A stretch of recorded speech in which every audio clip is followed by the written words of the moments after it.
दोस्तों, welcome to daily one question practice series for CSIR NET life science 2023।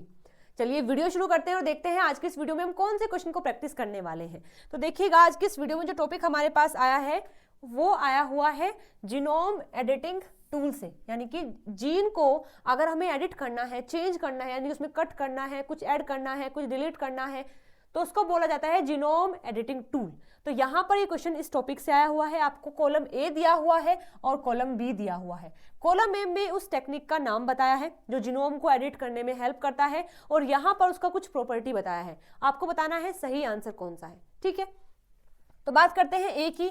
दिया हुआ है ZFN। बी की बात करें तो मेगा न्यूक्लियस। सी क्या है, क्रिस्पर कैस है, और डी क्या है, टेलन है। आपको इन चारों के बारे में पता होना चाहिए अगर आप ये क्वेश्चन सोल्व करना चाहते हैं तो। ठीक है, सबसे पहले बात करते हैं व्हाट इज ZFN। तो देखिए ZFN क्या होता है।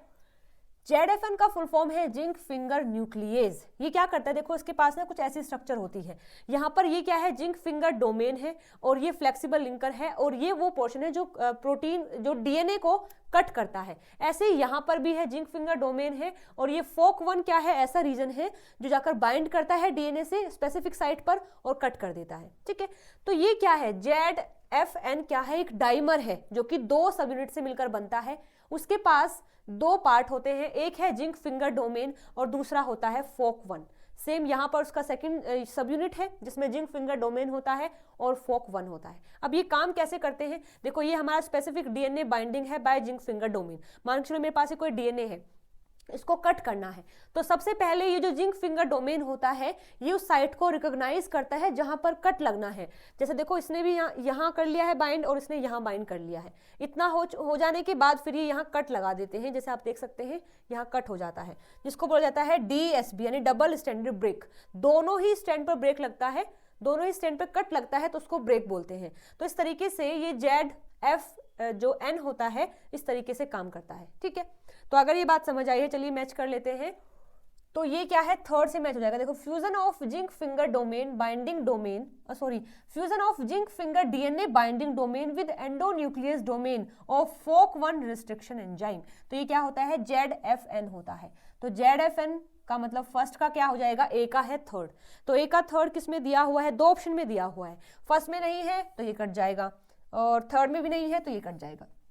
हमारे पास 2 ऑप्शन बचे हैं जिसमें से हमें देखना है कौन सा सही होगा। ओके, चलिए इसके बाद बात करते हैं। अगली हमारी बारी है क्रिस्पर कैस के बारे में। ये भी एक ऐसी टेक्निक है जो DNA की एडिटिंग में हेल्प करता है। तो DNA editing technique called CRISPR Cas work like a biological version of a word processing program find and replace function. इसका काम क्या है, ढूंढना और फिर उसको बदल देना, है ना।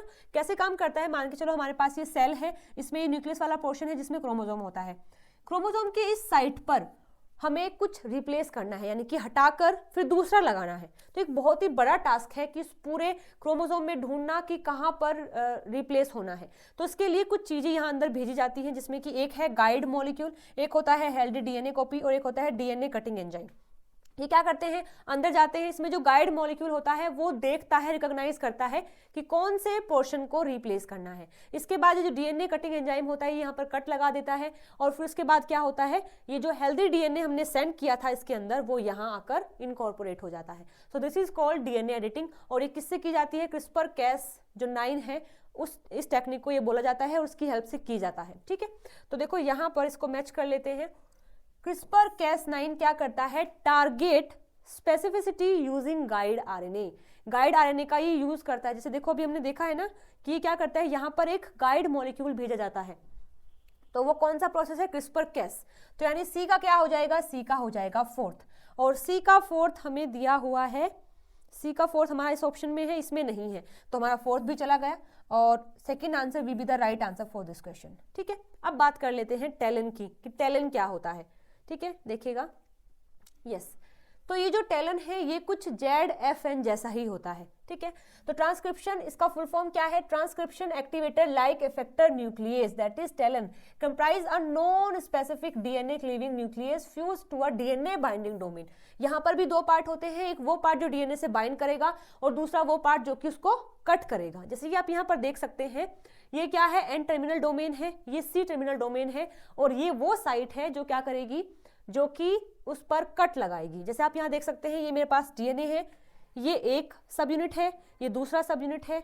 जो ये वाला पोर्शन है ये बाइंड करता है डीएनए से, और ये वाला पार्ट जो होता है ये कट लगा देता है। यहाँ पर देख सकते हैं आप इस डायग्राम में। तो ये क्या है, टेलन है। ठीक है, तो एक बार और देख लेते हैं। नेक्स्ट आएगा हमारा एंडोन्यूक्लियस के बारे में, जो दिया हुआ है दैट इज मेगा न्यूक्लियस। ये मेगा न्यूक्लियस क्या होता है, होमिंग एंडोन्यूक्लियस है, जिसको हम मेगा न्यूक्लियस भी बोलते हैं। Are highly specific DNA cleaving enzyme, आर जिसको हम मॉलिक्यूलर डीएनए सीजर्स भी बोलते हैं। ठीक है, ये क्या है, जो मेगा न्यूक्लियस है उसको होमिंग एंडोन्यूक्लियस भी बोलते हैं, इसको मॉलिक्यूलर डीएनए सीजर्स भी बोलते हैं, और ये एक स्पेसिफिक डीएनए पर कट लगाने के काम आता है। ठीक है, that can be use to replace, अगर हमें कुछ रिप्लेस करना है तो कट की रिक्वायरमेंट होगी, तो ये करेगा।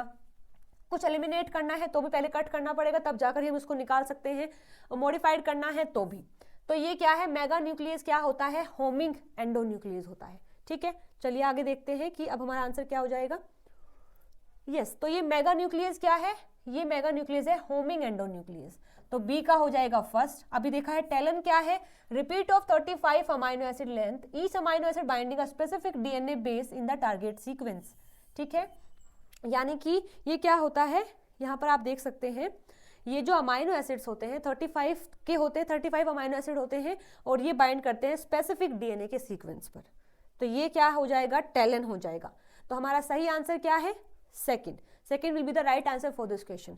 अगर ये इन्फॉर्मेशन, ये टेक्निक आप पहली बार पढ़ रहे हैं तो उनका स्क्रीनशॉट ले सकते हैं, इनको आप फिर रिवाइज भी कर सकते हैं। ठीक है, चलिए तो आज की इस वीडियो में इतना ही। आई होप आपको ये वीडियो पसंद आई होगी। अभी भी अगर कोई डाउट है तो आप कमेंट करके मुझसे पूछ सकते हैं। मिलते हैं अगली वीडियो में नए टॉपिक के साथ में। Till then bye bye, take care.